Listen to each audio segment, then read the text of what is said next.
前面那里就是已经604岁的北京故宫紫禁城的全景了，里面的房间有9371间，哪怕你一天住一间，20年都住不完。它也是明清两朝24位皇帝的家。你见过故宫里面难得一遇的千龙吐水吗？你见过古代真实的金銮殿到底长什么样吗？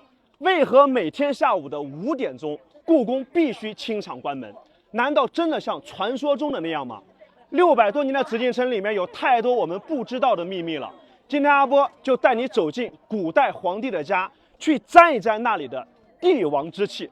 走吧！哇，真的是太壮观了！这里呢就是皇帝家的门楼了。它下面呢一共有5个券门，中间这个呢在古代据说呢就是专门给皇帝走的。今天的阿波也带你从中间这里带你去感受一下古代皇帝才拥有的待遇。然后你看这个门楼呢一共有2层，中间这里呢是又长又深，带你来看一看皇帝家的大门究竟有多大。你们看到没有？这里呢就是皇帝家的门板了。哇，真的是太宽太高了，上面密密麻麻全部呢都是门钉，横着有9排，竖着有9排，99呢刚好是81个，也象征着古代帝王的最高等级。门钉呢也象征着人丁兴旺，希望所有呢能够看到它的人都能够人丁兴旺。不光是门钉，就连皇帝家的门栓呀都是又长又粗，看到没有？还有很多人靠在这边休息。沿着这里呢一直往前走，我们就能够见到在电视上才看到过的太和门了。那么进入到太和门，也就等于真正进入到了皇帝的家，真的是越往里面走越觉得壮观震撼。这里呢比电视上看到的还要恢宏大气，金碧辉煌。在这里呢有5座桥，被称之为金水桥。下面呢有一条河叫内金水河，因为它是在故宫的里面，自东南流向西北，西方属金，北方属水，所以这里的一条河呢就被称之为金水河。而这5座桥则被称之为金水桥。走过金水桥正前方那里呢就是太和门大殿了。1888年的一场大火把这里呢烧了个精光，1889年的6月才重新修建，所以它也算得上是故宫里面最年轻的建筑之一了。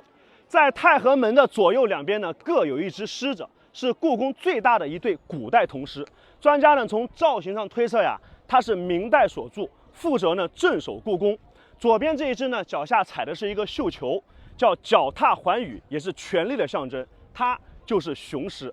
而右边那只呢则是雌狮，脚下呢踩的是小狮子，象征着子嗣延绵，千秋万代。在太和门的门前呢，据说还有2大未解之谜，直到现在啊，还有很多人都不知道它真正的作用。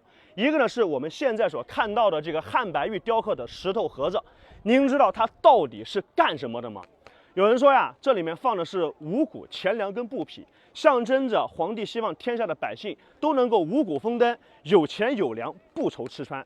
也祝愿所有看见这条视频的您都能够吃不愁，穿不愁，不住平房住高楼，今天好，明天好，不好也得好。在它的对面呢，还摆放了这样的一个石头亭子，到底是干什么的？您知道吗？很多人呀都不知道它真正的作用。但是呢，有人说它是古代皇帝在颁布诏书的时候所用的，也有人说呢，它就是古代的意见箱，因为这里呢是可以上去看到这里头，把自己的意见直接丢进去，让皇帝呢再派大臣把它取出来。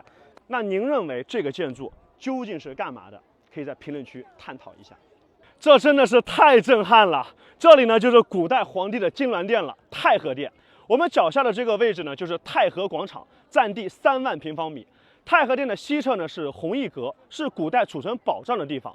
东侧这里呢叫做体仁阁，是清朝前期举行博学宏词科考的地方。我们在电视剧上看到的皇帝上朝的地方，很多人都以为是前方的这个太和殿。其实呢，只有在皇帝举行大型的典礼，比如说登基、大婚、命将出征、册封太子、皇后的时候，文武百官呢分别会在这里站成2排，文官呢站在东边，武官则站在西边。或者是在古代的万寿节、冬至、元旦这样的重要传统节日，皇上才会在太和殿上朝。在太和殿门口的这个石盘呢，我相信很多人都在电视上见过。这个呢就相当于古代的时钟，它是利用太阳投射的影子来测定时刻，由刻有刻度的轨盘和轨针来组成。那么针眼呢在轨盘上不同的位置就显示不同的时刻，古人呢将一昼夜呢分为12个时辰，一个时辰就相当于我们现在的2个小时。子时对应的呢是23点到1点，以此类推，亥时对应的就是21点到23点。这样已经用了几百年了，现在还在使用，展现了古人巨大的智慧。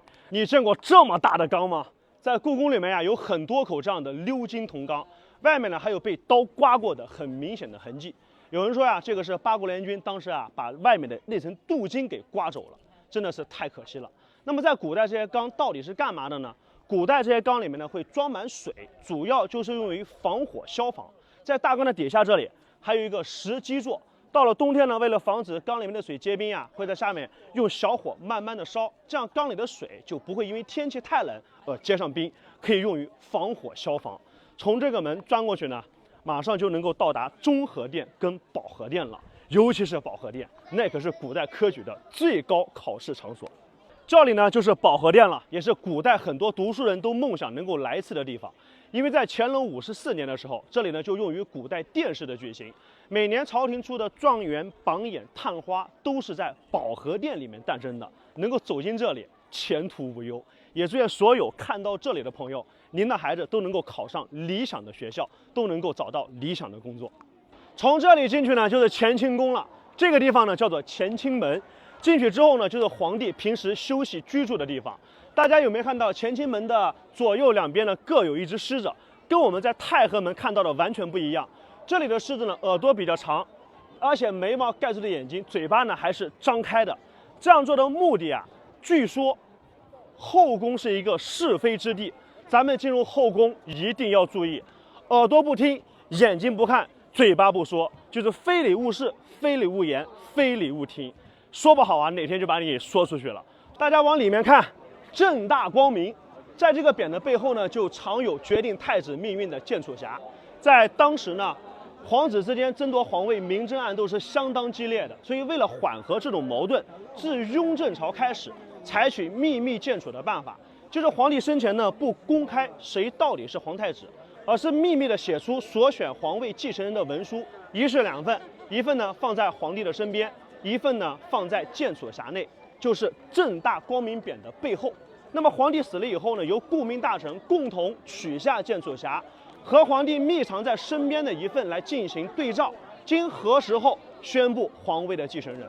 乾隆、嘉庆、道光、咸丰4位皇帝都是按照这个制度登上皇位的。